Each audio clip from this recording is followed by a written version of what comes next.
Salut les bouseux, ceci est ma réaction suite au call-out lancé par mon ex, Shiny Fennec. Je voulais faire cette vidéo en dernière, après d'autres analyses, mais le doxing, la divulgation d'informations privées lancée par mon ex, sa diffamation pour m'humilier, son pouvoir d'influence m'oblige à réagir pour tenter de faire cesser ses manœuvres et qu'un maximum de gens se rendent compte de son double jeu.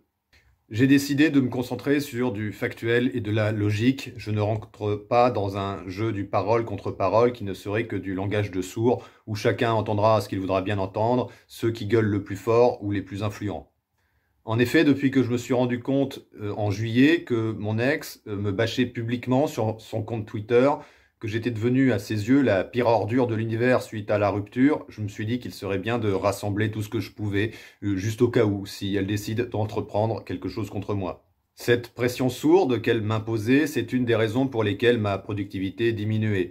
Je ne vous ai rien dit de ma vie privée. Comme d'habitude, je ne suis pas là pour me faire passer pour un ami proche de vous, ni pour me servir de ma chaîne dans mon intérêt personnel, et j'ai toujours maintenu une distance de sécurité entre le youtubeur et son audience, à part avec les champignons. Je vais tâcher de vous apporter assez d'éléments pour démontrer que mon ex tente de me nuire depuis que je l'ai largué, et que son comportement pendant notre relation n'était pas le comportement d'une personne saine pour moi. Bien sûr, vous allez me dire que c'est très cliché, le coup de l'ex méchante qui veut se venger. Ça ne veut pas dire que c'est faux, hein, et encore moins que ça serait spécifique aux femmes. Je vous vois venir les misogynes que je bloquerai dans les commentaires. Que dire de ces hommes qui balancent le numéro de leur ex sur des sites porno en la traitant de salope, sur qui tout le monde est passé? Vous allez aussi me dire que je fais de l'inversion accusatoire, qu'il est pratique d'accuser de toxicité la personne qui nous a soi-même accusé d'être un manipulateur. Mais là encore, vous faites de l'analyse rhétorique de surface sans vous intéresser à ce qu'il se dit.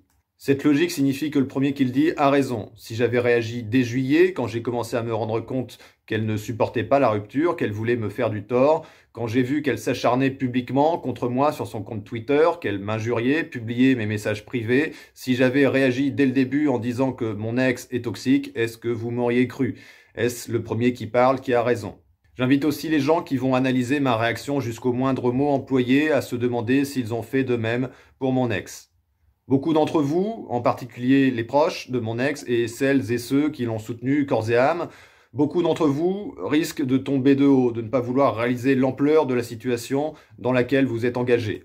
Pour ce que ça vaut, je vous invite à prendre le temps d'entendre ce que je vais dire, de regarder ce que je vais montrer. Tout comme moi, j'ai lutté contre ma réactance pour ne pas vous exploser à la gueule en faisant un maximum de dégâts à un maximum de gens, je vous invite à lutter contre l'escalade d'engagement. Ce n'est pas parce que vous êtes beaucoup investi dans une direction que vous devez la poursuivre. Vous ne serez pas hypocrite, vous n'aurez pas retourné votre veste. Si cette vidéo vous aurait fait changer d'avis, si cette vidéo vous aura fait douter, s'il vous plaît, dites-le. Dites-le que vous me croyez, dites-le que mes preuves et mes démonstrations sont entendues et comprises. Le fait est que je ne suis pas procédurier, même si je considère qu'on a sérieusement porté atteinte à ma vie privée, par exemple, ou au caractère privé de mon domicile, comme on en reparlera, sans compter la diffamation et la divulgation d'informations personnelles. Je demande justice au sens où j'aimerais rétablir publiquement la vérité grâce à mes démonstrations. J'espère aussi que cela servira d'exemple, à la fois pour toute personne, homme ou femme, hétérosexuel ou non, qui ignore la réalité des relations toxiques, mais aussi pour le cybermilitantisme, dont les automatismes militants furent un terreau fertile. Mais on en reparlera peut-être dans une autre vidéo. Et enfin, j'aimerais servir d'exemple pour vous montrer que nous pouvons tous nous laisser embobiner par de belles paroles, par de doux sentiments, le cocon d'amour de quelqu'un qui vous veut du bien, en particulier si on est socialement isolé. Bien peu de gens m'ont demandé ma version des choses et quand je l'ai donnée, on l'a ignorée, méprisée, déformée, on m'a traité de menteur ou on l'a retourné contre moi. Mon point de vue devenait une stratégie de défense, une ruse, une réécriture partielle des événements, comme s'il était foncièrement mal de répondre à des accusations et que ces accusations étaient forcément complètes et objectives. De ce que je vais dire, faites-en ce que vous voulez, je n'ai plus grand-chose à perdre. Enfin, j'aimerais que les personnes de son entourage se rendent compte de sa véritable personnalité. Oui, elle est gentille, oui, elle vous soutient moralement dans vos problèmes, mais non, elle n'est pas saine. Ce n'est pas parce qu'on a des problèmes qu'on ne peut pas faire de mal. Alors que nous étions encore ensemble, sur la fin, dans le doute, j'ai parlé de notre relation à plusieurs personnes. La plupart m'ont conseillé très rapidement de rompre, m'ont dit que ce n'était pas normal. Il a fallu bien des efforts pour me faire comprendre que j'étais piégé dans une relation toxique et que je devais m'en sortir rapidement. C'est pourquoi je l'ai plaquée pour la seconde et dernière fois. La première fois, elle était revenue vers moi et je m'étais laissé faire. Une autre fois, elle m'avait quitté et elle était revenue. Elle a alors tenté de me convaincre de revenir, comme vous le voyez sur ce screen. Le jour de la séparation, elle dit qu'elle a du mal à accepter la réalité de la rupture et que lorsque nous étions ensemble, elle pouvait parler librement. Dans cette autre capture d'écran, après notre rupture, elle tente de me convaincre qu'elle veut me sauver et me laisse comprendre que sans elle, je suis condamné à la solitude et à être malheureux. Elle m'a ainsi foutu pendant plusieurs jours, après la rupture, une grande pression morale et psychologique pour tenter de me récupérer. À l'écouter, sans elle, j'étais condamné et elle devait me sauver. Mais cette fois, j'ai tenu bon et elle a commencé à me bâcher sur son compte Twitter jusqu'à ce que je m'emporte contre elle. Comme vous pouvez le constater, elle s'amusait de me faire réagir émotionnellement. En effet, elle fait référence à mes messages privés où je me suis emporté car je n'en pouvais plus de son dogpilling à son encontre. Le dogpilling est une méthode de harcèlement consistant à s'en prendre à quelqu'un sans le nommer, mais en faisant en sorte que suffisamment de personnes, en particulier la cible, sachent de qui on parle. Elle s'amusait donc publiquement de me faire craquer émotionnellement. Ici, elle s'amusait que je tente d'approcher une autre, du moins dans son imagination. Si je suis, comme elle le dit aujourd'hui, une véritable menace pour les femmes, pourquoi s'en amusait-elle à ce moment-là? Elle publiait publiquement mes messages privés pour s'en moquer et évidemment être rassurée, encouragée par ses abonnés qu'elle montait contre moi. Ça, c'est un vieux screen, hein. J'ai voulu le retrouver, il a été supprimé, mais pas la réponse. Elle a effacé ce qui pouvait servir contre elle. Mon ex monopolisait ma vie. Elle se l'appropriait, comme en témoigne cette photo qu'elle avait déjà publiée quand nous étions ensemble, et qu'elle republie en septembre alors que nous sommes séparés. On voit ici une partie de ma cuisine. Vous remarquerez que cette photo est publiée le 26 septembre alors que nous sommes séparés. Le 25 septembre, la veille, j'ai moi-même publié une photo de ma cuisine. La coïncidence est troublante. Oui, elle fait exprès. Elle fait exprès de permettre aux gens de faire des liens entre elle et moi. Dès que je montre un peu de ma vie privée, elle montre à son tour la même chose. Si je voulais éviter que quelqu'un fasse le lien entre elle et moi, ce que j'ai toujours voulu, dans le but évident de protéger mon entourage dont elle fait partie, des réactions de l'extrême droite, j'ai été donc logiquement condamné à ne plus pouvoir diffuser publiquement une photo de ma cuisine ou de mon intérieur qu'elle a déjà pris en photo et publié. C'est pareil pour d'autres photos qu'elle a publiées et republiées, où on voit mon chapeau, ma nappe découvert, ma cheminée, etc. Cela consiste à s'approprier ma vie, à la monopoliser, à faire en sorte qu'elle soit la seule à pouvoir publier publiquement mon intérieur. Vous pouvez trouver ça ridicule, hein, personne fera le lien. Eh ben, je vous rappelle que dans le cas d'Usul, des types ont fait le lien entre sa vidéo porno et lui grâce à ses grains de beauté. Mais cela lui permet surtout de semer des indices pour que des gens fassent le rapprochement. Là encore, est-ce un comportement normal vis-à-vis d'une personne qui veut préserver sa vie privée ? Voici un exemple, je peux en fournir d'autres, mais celui-ci est frappant. Je publie une photo de mon intérieur et elle fait remarquer qu'enfin je peux publier une photo de chez moi. Et que cela signifierait que j'ai un truc à lui dire. Déjà, cela montre qu'elle sait très bien comme je lui reprochais ses photos privées. Et cela montre qu'elle considère le moindre de mes actes comme un clin d'œil envers elle, un espoir que je pense à elle ou que je cherche à lui dire quelque chose. Je ne pouvais même plus prendre en photo des châtaignes sans qu'elle considère que c'était pour elle, faire une vidéo sur les champignons sans qu'elle pense que je lui faisais un clin d'œil. Je lui ai répondu là-dessus, elle a alors dit sur Twitter « Bizarre toutes ces coïncidences, t'as oublié la tour Eiffel le jour où j'ai posté les photos sur mon Facebook de ma sortie avec mon date. » Sur le moment, je n'ai pas compris hein, et j'ai vu qu'elle avait publié une photo de la tour Eiffel et que ça aurait un lien avec ma vidéo humoristique sur la tour Eiffel que j'aurais donc fait en raison d'elle. Je n'ai pas vérifié les dates sur le moment, mais je n'ai plus accès à son Facebook. Soit je prends des photos de châtaignes ou de n'importe quoi, ou pour lui faire un clin d'œil, soit elle a un petit souci et s'imagine que tout ce que je fais tourne autour d'elle. J'aurais des anecdotes à vous raconter sur ce genre de comportement pendant notre relation, où tous mes actes étaient interprétés pour tourner autour d'elle, en général pour lui causer de la souffrance, mais je n'aurais que ma parole. Le fait est que je lui ai toujours reproché de faire cela, de prendre des photos de chez moi et de les publier sur son compte Twitter quand nous étions ensemble. Elle n'a jamais respecté ma volonté, bien que cela constitue une atteinte à la vie privée, d'autant plus grave dans ma situation sous anonymat. Au contraire même, elle s'en est moquée, comme dans des échanges privés que j'ai en ma possession, mais également dans son call-out.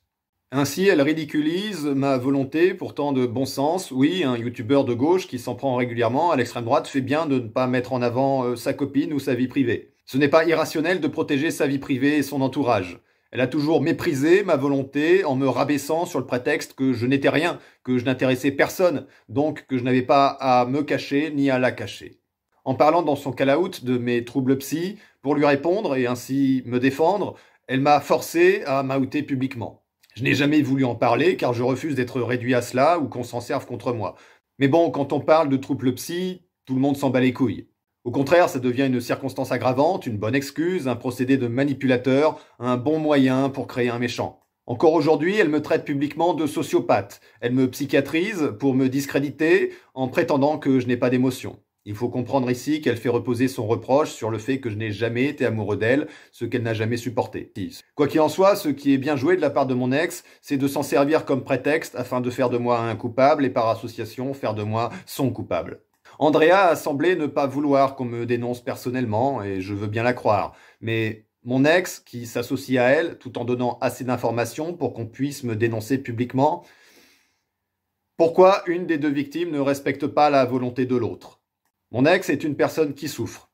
Elle a ses traumas, elle a ses complexes, elle a ses phobies, comme la peur d'être abandonnée, rejetée. Elle a sa vie en instance de divorce, sans travail, après un burn-out, sans avenir, avec une maladie dégénérative qui la fait souffrir au quotidien et qui la condamne. Comme elle dit dans cette lettre du 27 mai 2020, « Ça fait un moment que je suis amoureuse de toi, presque depuis le début. Je sais, c'est dingue, ou peut-être nul, je l'avais pas prévu. Je m'étais résigné à ma vie de merde. » C'est pas moi qui le dis, hein. Vous savez, quand elle dit sur Twitter, oui, il prétend que heureusement qu'il était là pour la sauver de sa vie de merde, c'est elle qui le dit, hein. Je m'étais résigné à ma vie de merde, à mon quotidien pourri entre quatre murs, à mes gosses, mon chat, un mari qui me rabaisse, etc. Oui, parce que tous les mecs, elle parle de tous les mecs, on en reparlera, mais tous les mecs sont des connards, hein. Tous les mecs qu'elle a connus sont tous des connards. Mais, donc je coupe un passage privé, pas très intéressant non plus, mais je m'étais résigné, et puis je t'ai rencontré. C'était imprévu, magique, surprenant, comme si tu m'avais réveillé d'un long sommeil. Pour autant, on ne s'est jamais rien promis. Tu as toujours été honnête avec moi, en me disant que tu ne voulais pas me mentir, que tu n'étais pas amoureux de moi et que tu ne le serais probablement jamais. Un comportement de manipulateur, ça, hein, c'est sûr. Et que tu n'avais aucune envie de faire ta vie avec moi. Et effectivement, nous n'avons jamais abordé la question nous, ça a toujours été une bulle, du bonheur volé au temps, une parenthèse enchantée, et plus le temps passe, plus c'est difficile pour moi de te laisser et de retourner à ma réalité. Avec toi, je me sens vraiment moi-même, je ne suis plus une mère, je ne me sens plus handicapé, même si j'ai toujours mal, mais je me sens jolie, désirable, j'ai l'impression d'avoir de la valeur dans tes yeux. Quel connard! Ordure! Je suis vraiment une ordure. Bon, quand vous recevez ce genre de mots comme ça, je vais en reparler, mais vous vous sentez valorisé, si vous voulez, parce que vous vous dites, waouh, je suis un gars bien, si vous voulez. C'est, ah, chouette, je fais du bien autour de moi. Donc, il y a un côté, ouais, vous avez envie de continuer là-dedans. De vous dire, ouais, je suis quelqu'un de bien, c'est chouette. Quoi qu'il en soit, avec sa vie de merde, comme elle dit, elle inspire ainsi, et à juste titre, beaucoup d'empathie. Et ses souffrances dans sa vie prennent tellement de place, les réactions positives des gens deviennent alors son refuge et sa seule façon d'exister. J'étais son refuge, sa bulle d'oxygène, sa parenthèse enchantée. Je l'ai acceptée au début parce que c'était agréable, donc, puis j'ai essayé de la larguer, et elle est revenue, et je me suis laissé faire par résignation, ou lâcheté si vous préférez, et enfin, par empathie. Quand vous avez votre copine qui est en train de se noyer, que vous ne pouvez rien faire pour la sortir de là, tout ce qu'il vous reste à faire, c'est de ne pas l'enfoncer.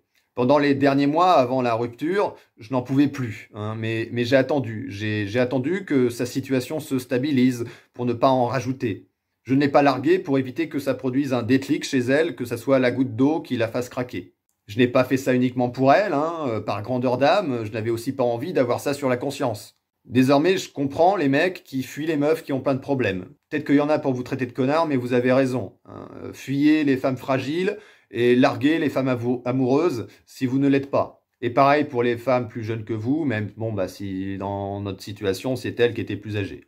Quoi qu'il en soit, sur les derniers mois, elle avait besoin d'un logement. Je devenais son plan B en attendant un logement social, comme vous pouvez le constater sur ce screen, où elle dit également que je lui reprochais, entre autres, d'étaler notre vie sur les réseaux ou qu'elle m'étouffait. Donc ça, c'est pas moi qui l'invente, hein, qu'elle m'étouffait, qu'elle étalait notre vie, elle le dit elle-même. J'en ai parlé à quelqu'un et nous en sommes arrivés à la même conclusion. Si elle vient habiter chez moi, elle y restera. Pour cette raison, parce qu'elle pesait sur ma stabilité psychologique, parce qu'elle m'étouffait, j'ai craqué, je l'ai larguée. Elle n'a pas supporté et du jour au lendemain, je suis devenu le pire connard de l'univers. Tout ce qu'on a vécu est désormais réévalué pour justifier de supporter la rupture. Après tout, quel est le problème d'avoir été largué par un connard? Voici quelques exemples publics du fait que j'étais avant la rupture un homme merveilleux, mais qui n'intéressait personne, hein. Quelqu'un de très attentionné, et désormais je suis la pire des ordures. De la même façon, toutes ces lettres dégoulinent d'amour.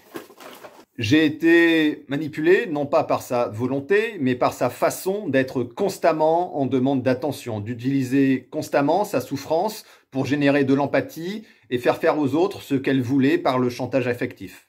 Je dis aux mecs qui la connaissent, méfiez-vous. Demandez-vous si vous avez passé beaucoup de temps sans entendre parler de ses problèmes. Demandez-vous si elle vous a déjà parlé d'un ex en bien. Tous les mecs avec qui elle est sortie et dont elle m'a parlé, c'était tous des connards. Avec toujours les mêmes anecdotes qu'elle répète en boucle, hein, comme cet ex qui devait faire des courses et qui a acheté des trucs chers et inutiles pour lui faire plaisir alors qu'il manquait d'argent, le con. Combien de fois je l'ai entendu celle-là? Personnellement, j'ai connu quelques femmes, toutes n'étaient pas parfaites, et moi donc, mais ce n'est que la deuxième dont je me permettrai de parler en mal. La première était mon ex-conspi, ma première relation toxique. Par contre, elle est très sociable, hein, contrairement à moi qui n'ai vu personne d'autre qu'elle pendant 3 ans, ce qui ne correspond absolument pas aux critères habituels d'une relation toxique dont je serais le chef d'orchestre. L'emprise d'un homme solitaire, isolé, pendant que sa victime est très sociale, voit tous ses amis jusqu'à dormir chez eux en toute liberté, vous trouvez ça cohérent? Vous êtes pas posé de questions?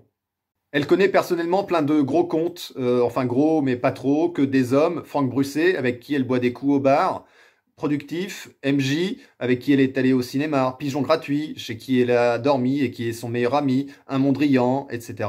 Et au moins un autre que je tairai pour ne pas t'éclabousser, j'ai cru remarquer que tu te contentes de te tenir à l'écart. Elle les connaît tous personnellement, par leur prénom, elle a leur numéro. On devait même passer un week-end chez Productif, un autre à Lille pour voir Pigeon Gratuit, j'ai refusé par phobie sociale, par peur de tout gâcher. Ce n'est pas très bon pour entretenir un réseau. Quoi qu'il en soit, ce sont tous ses amis, hein. S'ils la soutiennent, ce n'est pas en étant impartiaux, ni pour soutenir une féministe, non, c'est pour défendre une amie.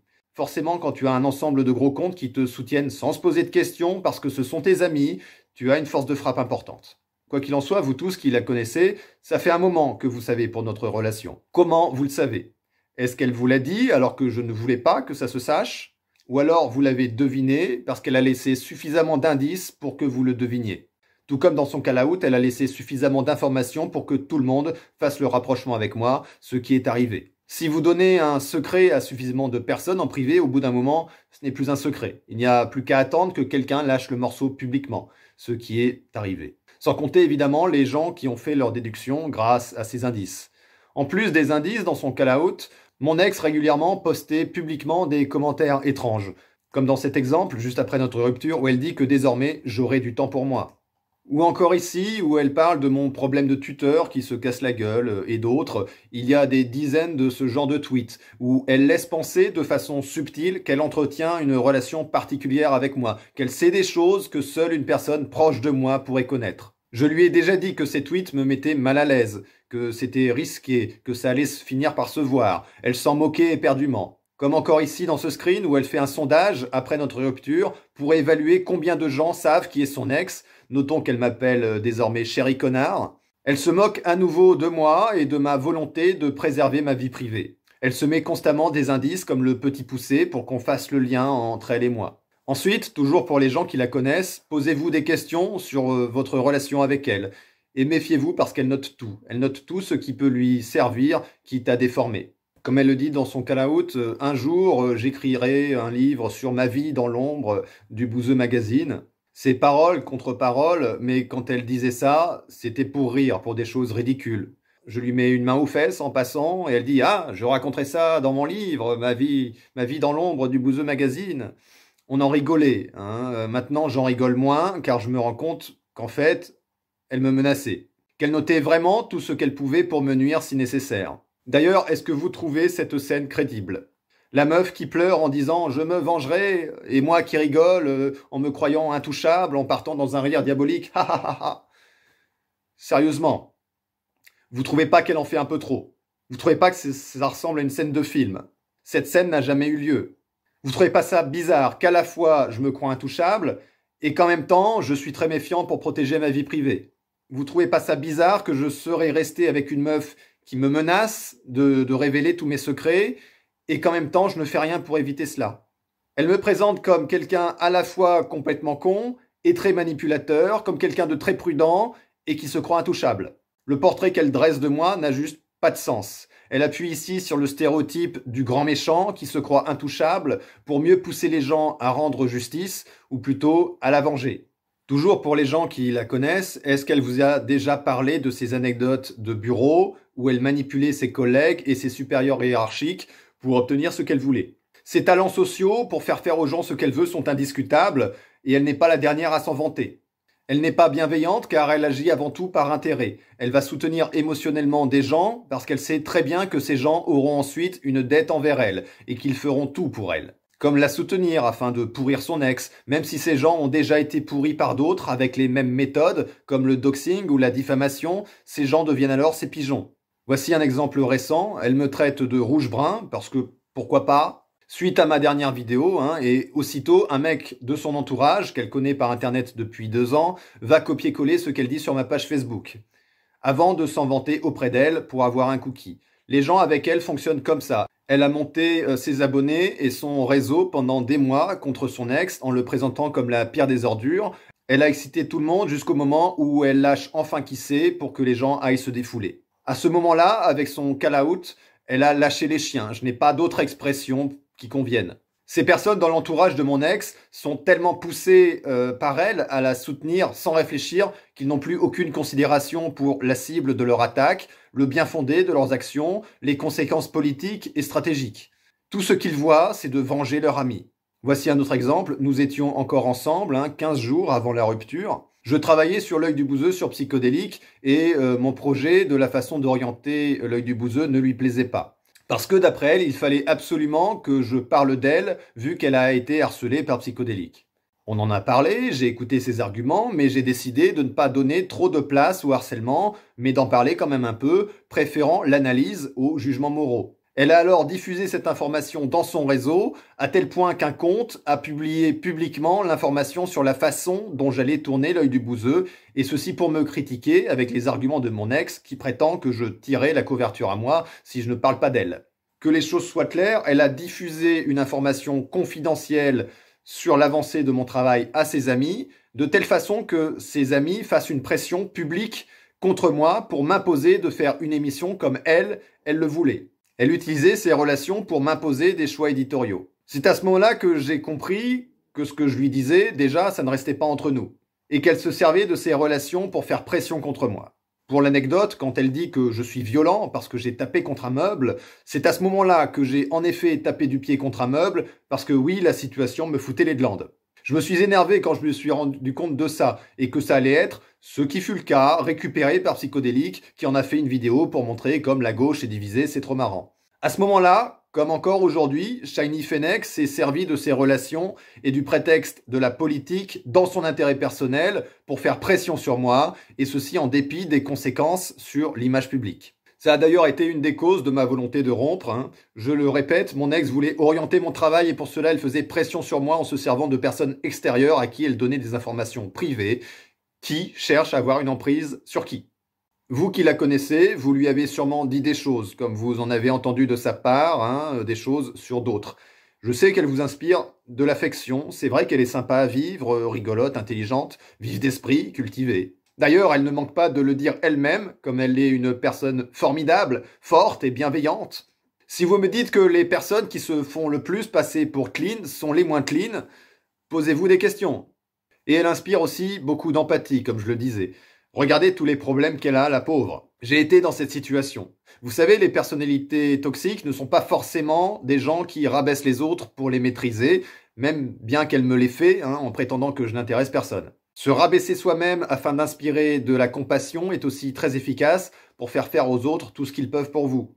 Toutes les situations qu'elle vit, elle les filtre et les analyse à travers ses complexes pour expliquer ces situations par ses complexes et ainsi toujours plus nourrir sa souffrance et l'empathie que les gens auront pour elle. C'est un cercle vicieux, elle souffre, les gens la rassurent, donc ça lui apporte du bien, donc elle souffre, et les gens la rassurent et l'aident, ça lui fait du bien, donc elle souffre, etc.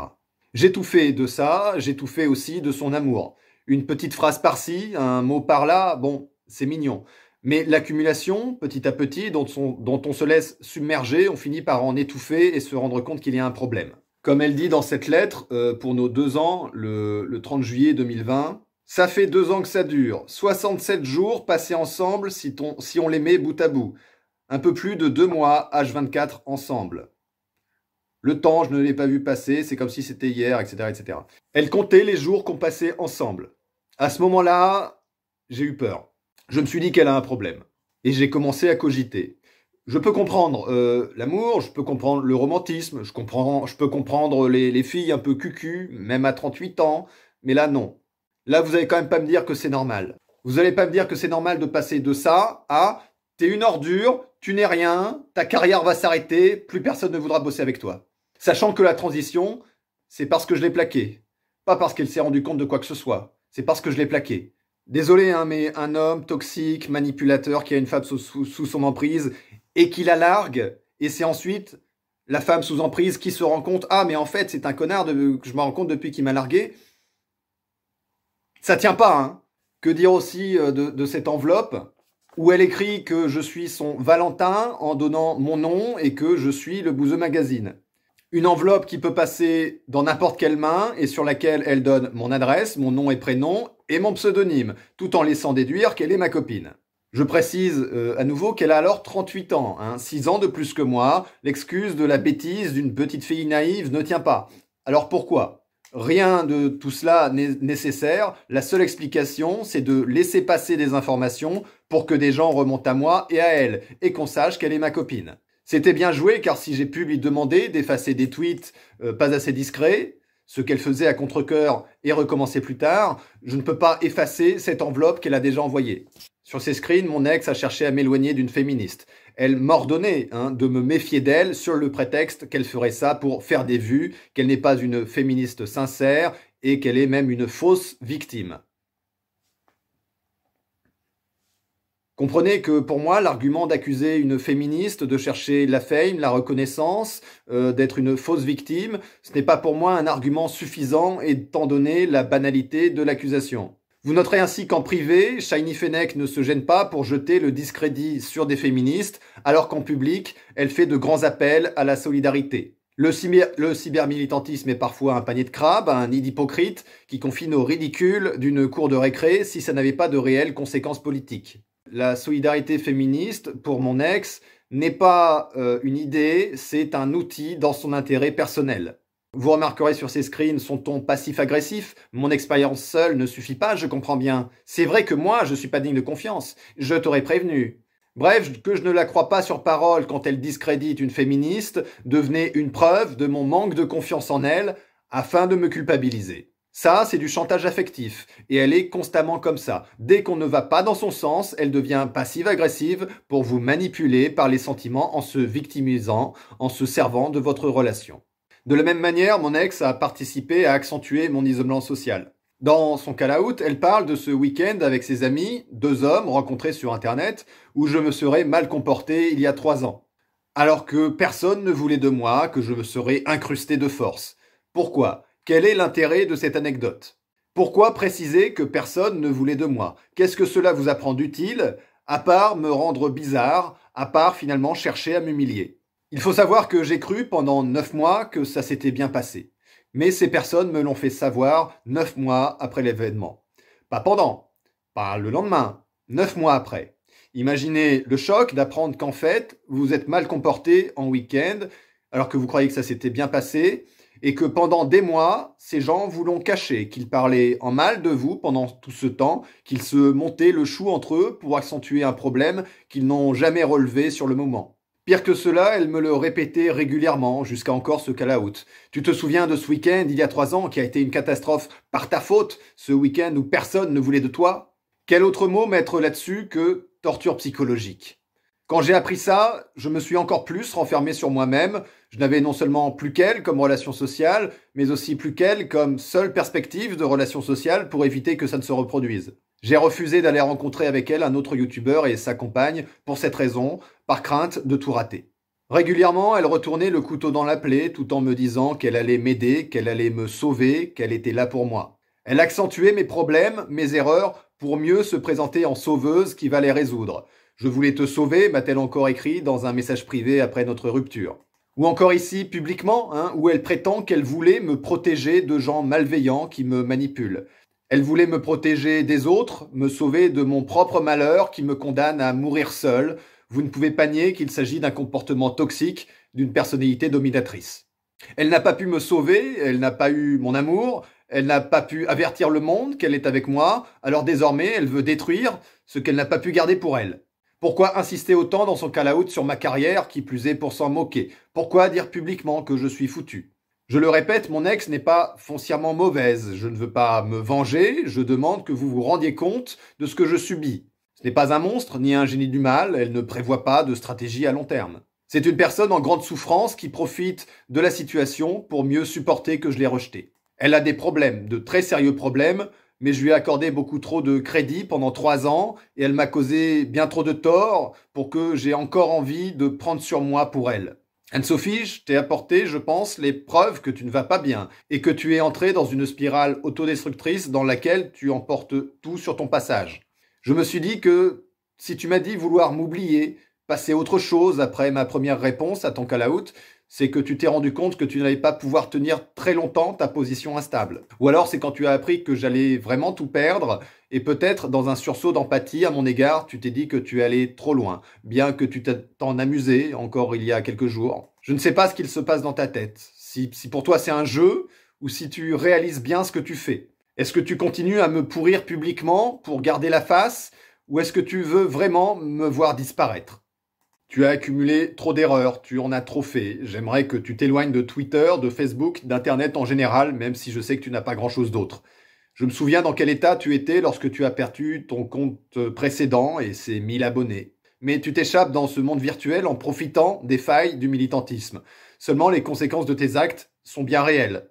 Tu sais que moi, en parallèle, je n'ai rien d'autre que ma chaîne YouTube. C'est 7 années de vie, 7 années de travail, de réflexion, d'évolution, de remise en question. C'est même le projet de ma vie que j'ai démarré il y a 14 ans. Cela fait à peine 1 an que je sortais la tête de l'eau, que ça devenait quelque chose. Tu as bien foutu la merde. Toi qui voulais me faire oublier mon ex toxique, tu as réussi.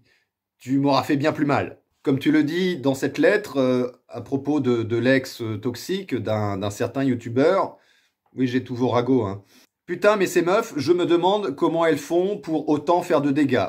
J'avoue que je pense un peu aussi à toi en disant ça. Idem, je vais pas faire ma Franck à insister lourdement. C'est pour toi, Franck. Ou que tu dises que je m'en sers contre toi. C'est absolument pas ça. Mais je me dis que c'est dommage parce que tu en as chié et à cause de ce genre de meuf, quand on passe derrière elle, eh bien parfois on s'en prend indirectement plein la gueule. Je me dis que c'est pas de ta faute, loin de là. C'est pas ta faute du tout, juste j'espère pouvoir te faire oublier tout ça. Pas que je me prends pour une sauveuse, non. J'ai juste envie de te faire du bien, que tu te dises qu'une autrement est possible. C'est peut-être une sorte de not all woman, je ne sais pas, mais des relations normales avec des filles gentilles, un peu connes parfois, un peu avec des traumas aussi, c'est possible, et ça peut être agréable. Bon, les meufs, si un mec vous dit qu'il vous fera oublier votre ex toxique, parce que lui, c'est un gars bien, on est d'accord que ça craint, dans l'autre sens, c'est pareil, il n'y a pas de raison.